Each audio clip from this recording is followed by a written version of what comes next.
So I'm on the marketing side. I work on the solutions vertical marketing team.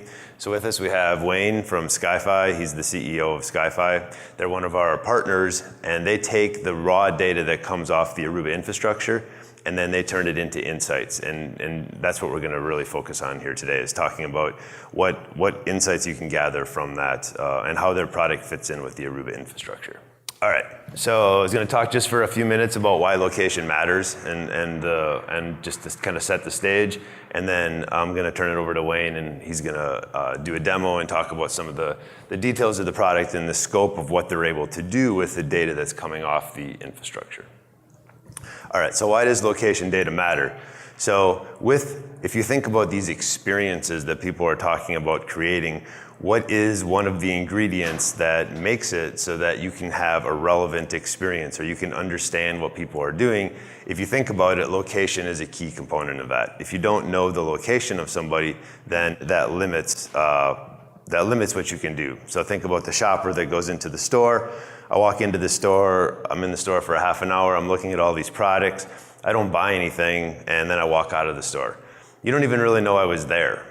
Because if I might have a rewards program card, but you don't know what I buy until I buy it at the checkout. So if I just walk in and walk out, you don't have that information. What about where people are gathering in your space? These are all things that you don't have otherwise without doing it different ways. So this allows you to actually drive insights. So instead of just guessing and saying, well, I think we should move this, or I think we need another conference room, or I think that we should change this retail, this end cap, we should change something.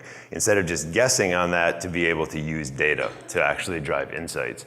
And then improve operational efficiency. If you understand how people are flowing within your space, then you're able to optimize that. But you can't improve what you can't measure, right? So to be able to have a method to be able to measure this, and then you're able to improve it from there. So what are the different segments? It actually sounds, we have in the audience here, we have a pretty good cross section. We're almost represented every one of these. In stadiums, for example, to be able to understand information about the fans. Maybe I'm a season ticket holder, and I only go to one game a year and I sell the rest of my tickets. You don't know that, but maybe I'm the type of fan that comes and then I show up every week. So to be able to differentiate a season ticket holder that shows up every week versus a season ticket holder that barely shows up. Similarly in hospitality, to be able to understand you're a hotel chain, you own a property, you own a resort, to be able to understand where people are moving, what people's trends and actions are. In the retail space, we already kind of talked about this, how to be able to understand, are people going this way through your store, are they going that way, where are they spending their time, where are they dwelling, to use the network to understand that. Real estate, it's a huge deal now. People are trying, real estate is the second most expensive fixed cost, right? Your most expensive fixed cost is employee salary, and then after that it's your real estate. So what can I do to better use the space I have, or decide when I need more, or decide that I don't need as much as I have? So to be able to use analytics to understand that. And then lastly, on education. This is a great vertical segment. You know, every student in higher ed, and apparently now even down to 4th grade, kids are carrying phones around. So why not use that as a sensor to understand what people are doing in the education vertical?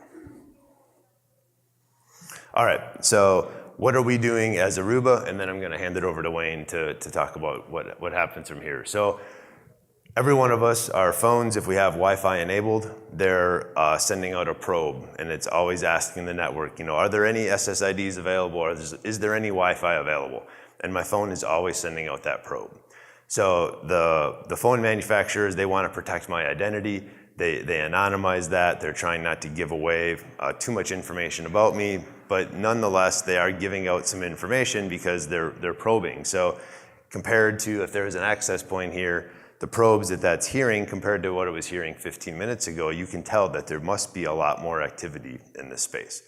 Then from there, once you take all those probe requests, the Aruba access points can hear that, and then that flows through, and we have a product called ALE, the Analytics and Location Engine, and that's where the handoff happens.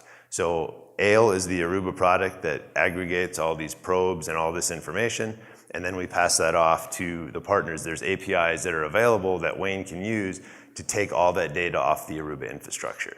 So his platform sits on top of the Aruba infrastructure. So it's the access points that are physically in your space are one of the inputs plus all the other inputs. He's going to talk about other types of sensors besides Wi-Fi. The Wi-Fi is just one ingredient into his platform. So are there any questions on kind of the Aruba side of it? And then I'll turn it over to Wayne. Yes. Good question. So the question is there any reporting that comes out of the analytics and location engine by itself? And the answer is no. By itself today, it's really the value is in the APIs. I can't show you a chart and a graph that comes out of Ale. Like the Ale is the APIs that they can use, and then they ingest that, and then they're going to provide those interfaces. So yeah, so that's where Aruba stops, and then the partner starts. Is there a question? Yes.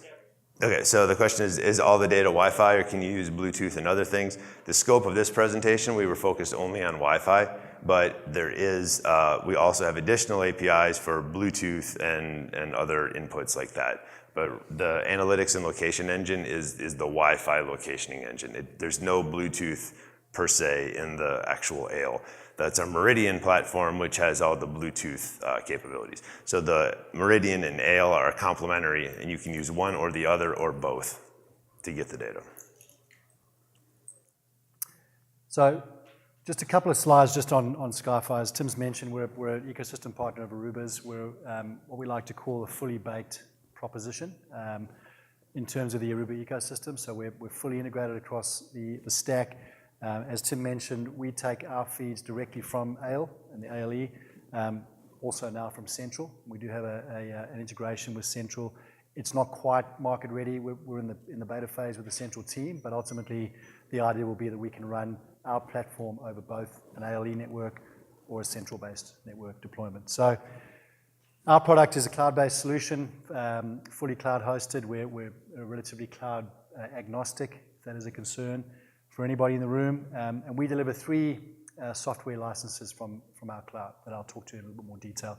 This isn't really a Skyfii pitch, but I just want to give you guys some context on how we sell our product and how we actually provide value on top of the Aruba ecosystem. So essentially, that's where we kind of fit into the network config. 3 products that we can deliver, we call Connect, Insight, and Engage.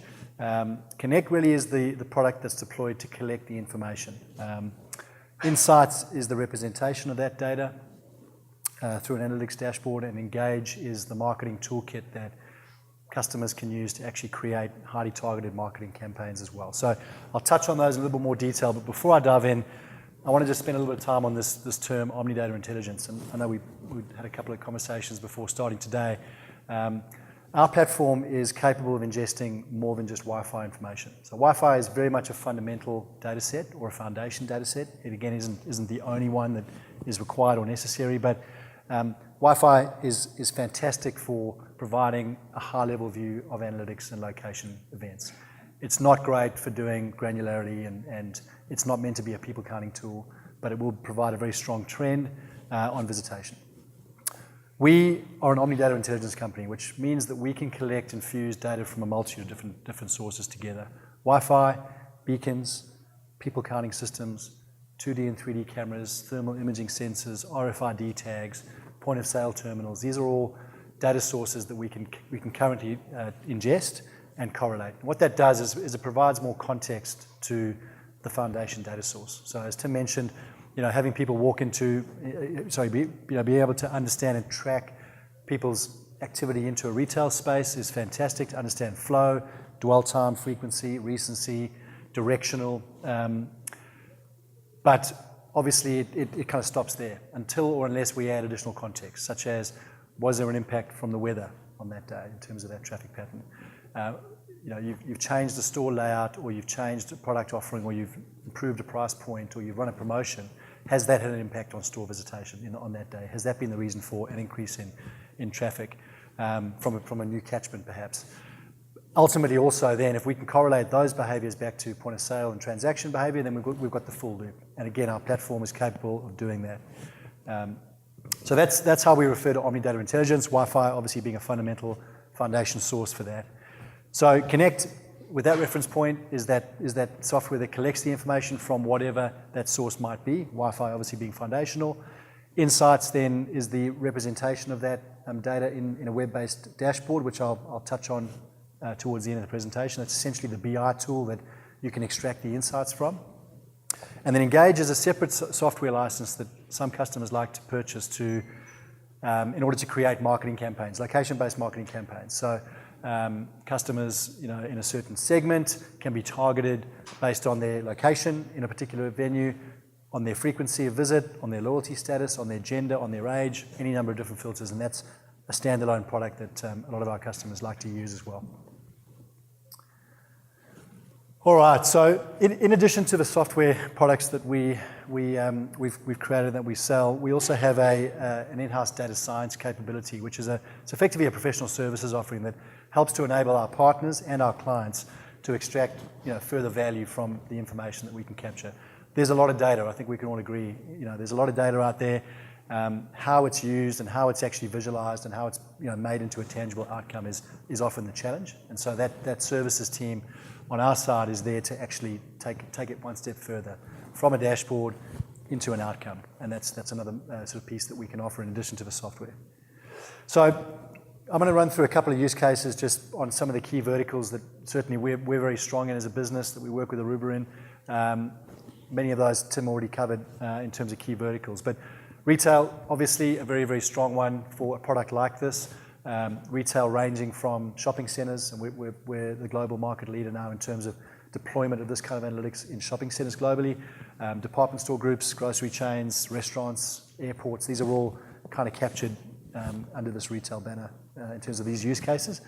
So some of the main things that I've mentioned already include creating one single repository for information. That's kind of job number one. Is we can ingest Wi-Fi data, we can ingest beacon data, we can ingest people counter data. We can provide you one single view and a correlation across those data sources. And what we find, particularly in the event of correlating Wi-Fi against people counts, for example, is the two together are actually a much better representation than the individual parts. Wi-Fi, really good at a broad-based level to understand general metrics in a relatively broad space. People counts obviously can be more granular, but what people counters don't do is differentiate between a unique and a repeat visitor, which Wi-Fi can do. So just there, that intersection point, it really is, the combination of the two is a much stronger result. So some of the things that we can do, other than obviously helping to understand flow, as Tim mentioned, travel paths, what are the main attractors in a venue, what are the impacts of a store or layout change or a product change in terms of behavior, what are the impacts of different weather patterns and so on in terms of catchment and visitation habits. One of the main things that a lot of our retail customers use this for is to correlate against their media campaigns. So obviously a large amount of budget for a lot of third-party brands goes into marketing naturally. And what we can do is start to correlate when they're running a TV ad, a radio ad, a print ad, an outdoor ad, or an in-store promotion, and looking at that correlation against visitation metrics into that retail outlet, into that store, even into that zone within that store if it was a particular product promotion that was being run. And we can start to do some basic level attribution to see how effective that marketing campaign has been. Again, the next step then, if we've got access to POS data at any level, we can start to track that back to sales activity as well, by category, by time, obviously by location, and against that campaign parameter.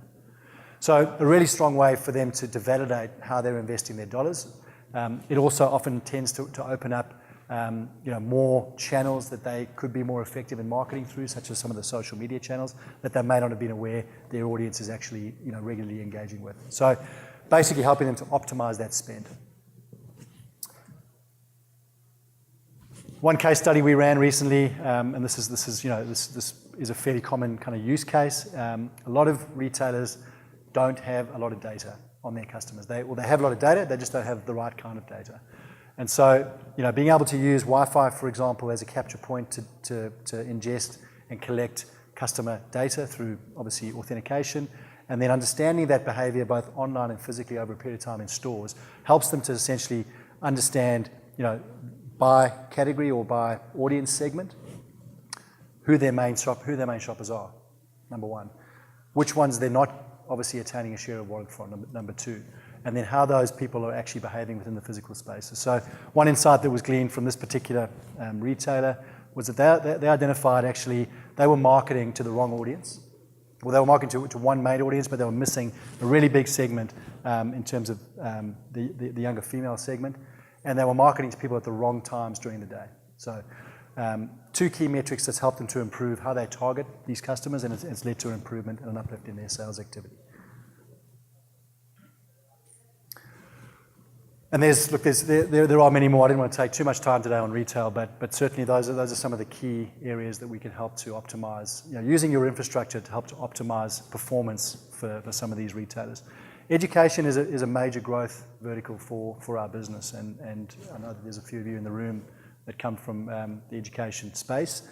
A couple of ways that we can help extend the value from your wireless infrastructure. Number one, not unlike a mall or an airport, important to understand flow of traffic, precinct usage, where people are spending time, where they're not spending time, what the general journey maps are by your students, which we can map right back to, again, with your permission, student numbers, their curriculums, and start to understand journeys between different buildings, usage, precinct, and so on. One of the use cases that was gleaned out of a recent customer engagement in education was it's a huge campus, almost half a city block, essentially this campus spreads across. And so it was taking students a long time to get from their campus, from their hostels to lectures, and a lot of the time weren't making it back in time for the lunches that they'd pre-ordered and obviously paid for as part of their tuition.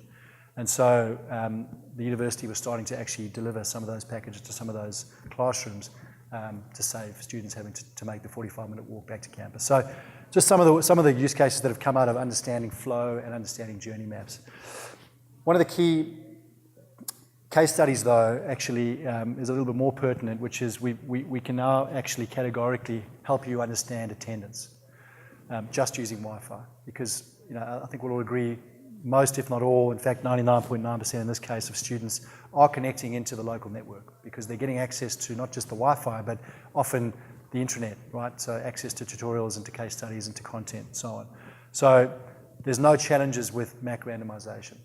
And so once the student's obviously authenticated, we actually ran this particular case study without accessing any personal student data. We just used the anonymized MAC addresses, but the university had mapped that back to a code for each of the students, which was not the student number, but then that code matched back to a student number. So there was a few degrees of separation between us as the data platform and the students' information.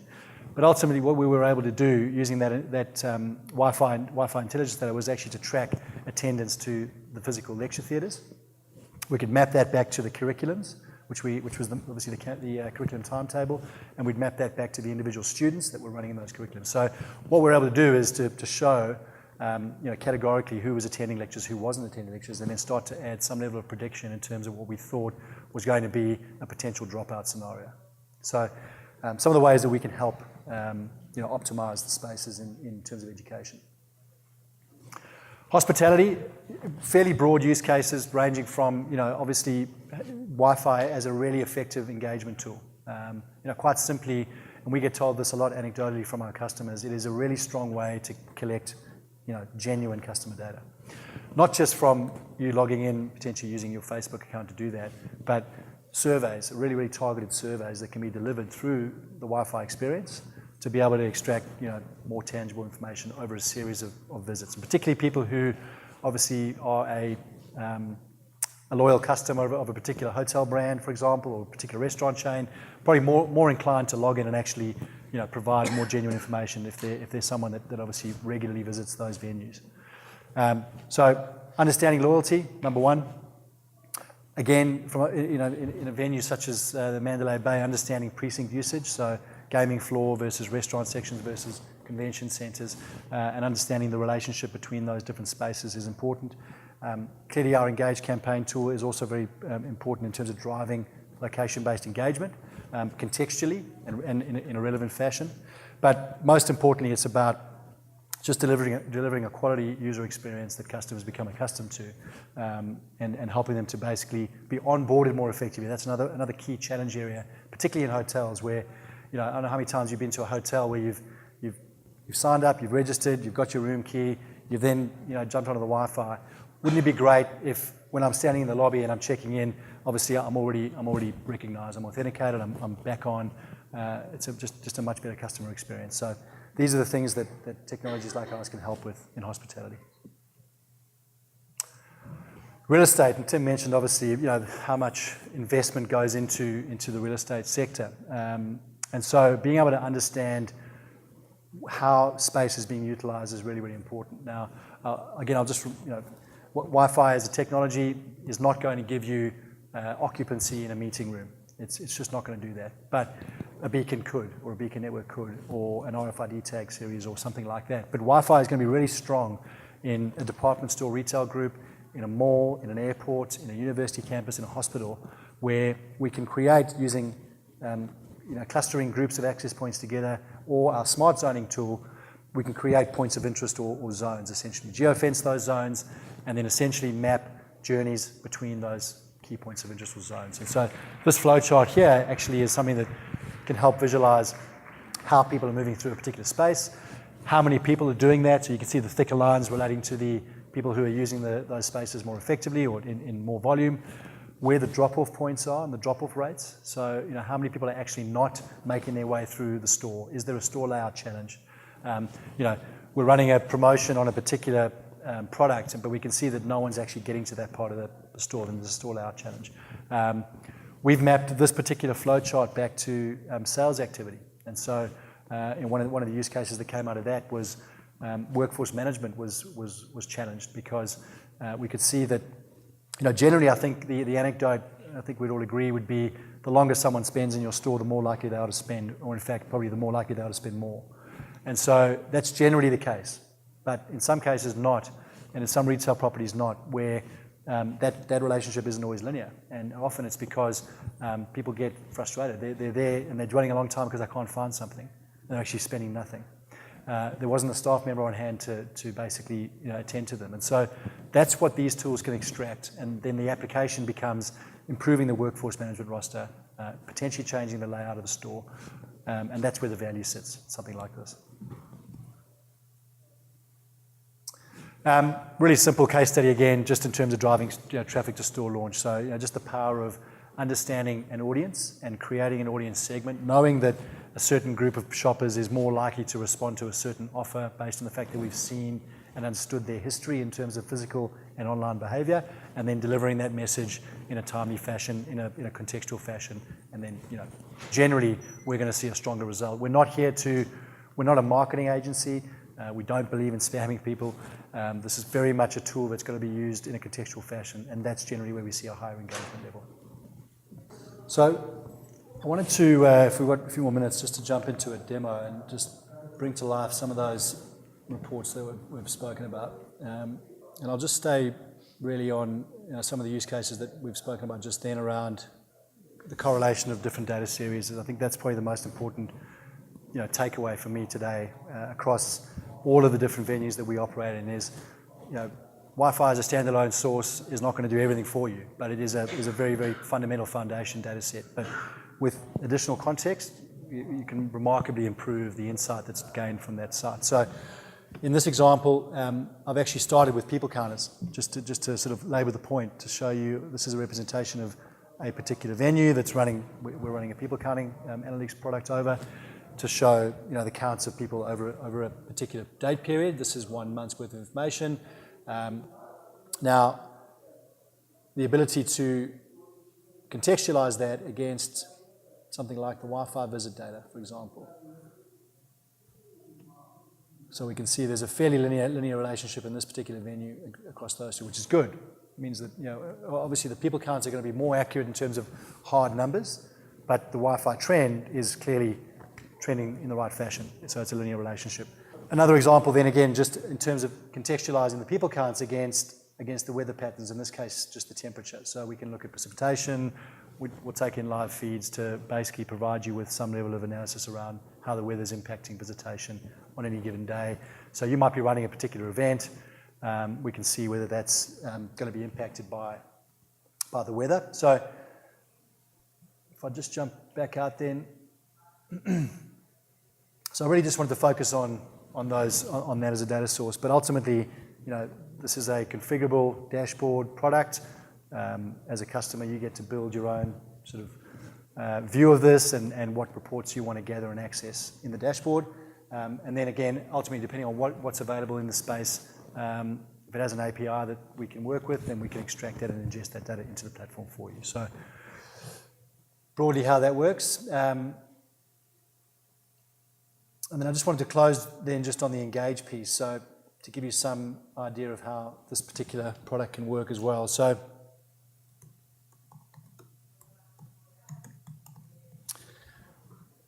it works like a widget-based campaign builder, really simple and easy to use. Customers can actually go in. This is a self-service tool, so we can provide this back with some training to you or your customers to essentially self-manage. So what we're focused on here, we just jumped out of the Insight product, which is the analytics suite, which again has some level of configurability.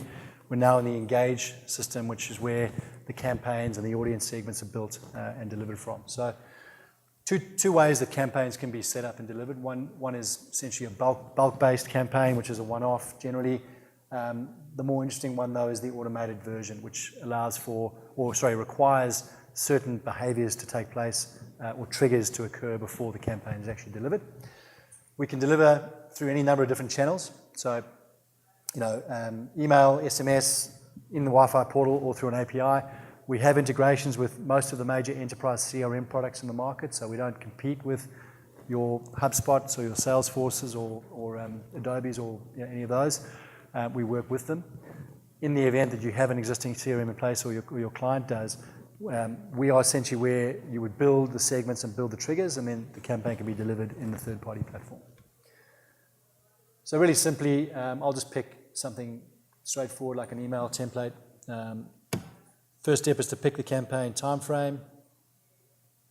So we want to run an email campaign, for example. We want to run it over the course of a couple of months. We've chosen our delivery channel. Step 2 is then just to build a segment, which essentially is where we would poll either an existing database or an existing CRM product, or we would just be using the information that we're gathering through the Wi-Fi. But essentially, depending on what data is available, we can segment the audience, in a number of different ways by age, country, language, what venue they visited, what websites they looked at, what location they dwelled in,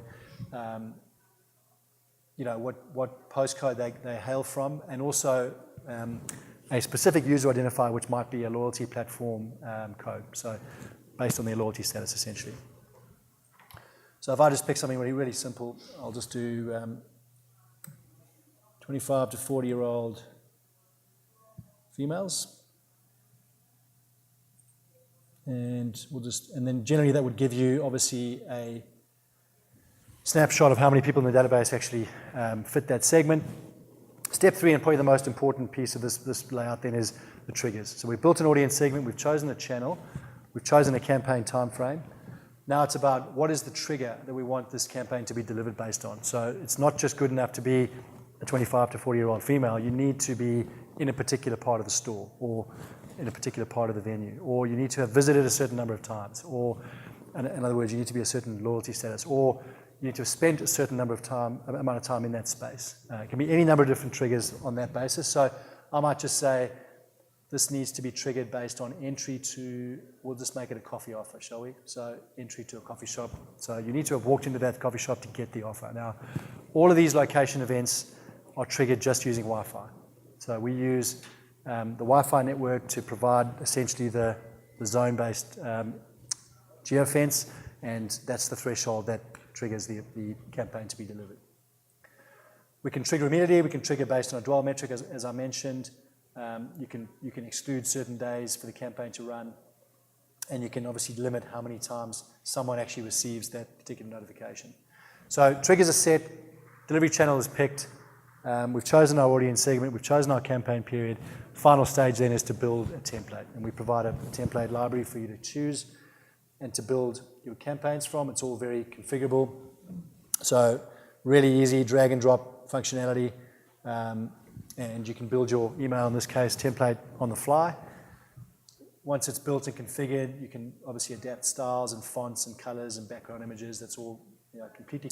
A really quick run through of Skyfii's platform. I just wanted to show you guys that there was actually some tangible technology in the background there that you can use. But we're on a booth in the innovation room, so if you do want to have any more conversations, please feel free to come and see us, and we can do a more detailed demo. But I'll hand back to Tim. Yeah. So for me, it's really about, we're trying to provide ways with our partnership for you to get more value out of your existing WLAN infrastructure. And that's kind of this evolution that Kirti was talking about today. With, like I said, things going more IoT. It's not just about secure connectivity, it's how can you get more value out of that. And now if you can help, if you as the IT person can help your marketing department, you can help your patient experience department, you can help your student experience department, you can help the merchandising and the retailing people by providing them this data from your network. Now you're providing additional value, and it's not just about connectivity. All right.